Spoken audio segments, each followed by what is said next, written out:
one trend when it comes to workplace wellness is what we're calling the Great Awakening. What do we mean by the Great Awakening? That people, companies are waking up to the importance of inclusion, diversity, equity, and inclusion. And JP Morgan is a really good example of a company that's investing $30 billion in making sure that people of different ethnic backgrounds have money to invest in a home, to be able to afford a mortgage. And this is really one of the key underpinnings of workplace wellness, to be working inside of an inclusive culture. The number 2 trend in workforce wellness is businesses as full community participants. So what do you mean by that? Well, there are companies out there that are investing in the communities in which they exist. I see it all over the place, but a particular example that I'd give is Salesforce, and they actually give the folks in the organization, the employees, time off to volunteer in the communities in which they live. That's a wonderful example, and it really underpins workforce wellness, that a thriving community really supports our workforce wellness. The third trend to track is employers that take on social issues.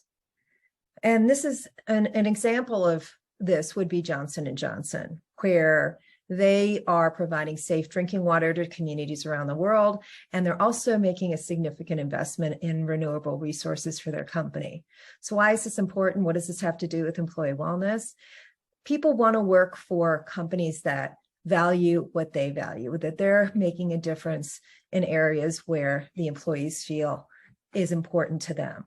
The fourth trend that we should be tracking is actually a combination of two. One, many people have already heard of, which is the Great Resignation. That's where people are leaving for what they perceive are greener pastures, higher pay, flexible work schedules, or they're retiring because they can afford to, and they're feeling they're done, they're burnt out. And the other trend related and different is what's recently called quiet quitting. And it's actually a misnomer. It's not about quitting. It's about people being burnt out, doing a lot more beyond the boundaries of their job, and are pulling back their boundaries to create better separation between work and home, where one is bled into the other. And it's a very important wellness strategy for employees.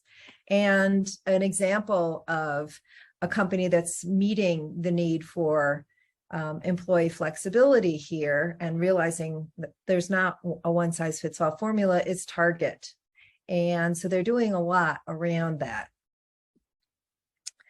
So when people's need for flexibility is being met, you're going to have a well workforce. So the fifth one might surprise you. It surprised me, but for the first time ever, people trust businesses more than our institutions, such as the media, government, healthcare, and I could go on. So they're looking at employers to take leadership instead.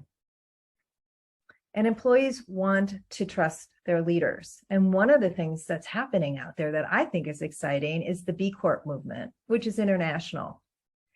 And B Corp, companies that decide to become a B corporation are not just focused on increasing shareholder value. So part of what gets written into their bylaws are companies having to focus also on social impact, good governance, and being an economic contributor. Focusing only on shareholder value causes short-term thinking. And when companies are just trying to focus on increasing short-term, shareholder value in the short term, that affects people's job security, and that lowers trust. So wellness is a function of trusting your leaders.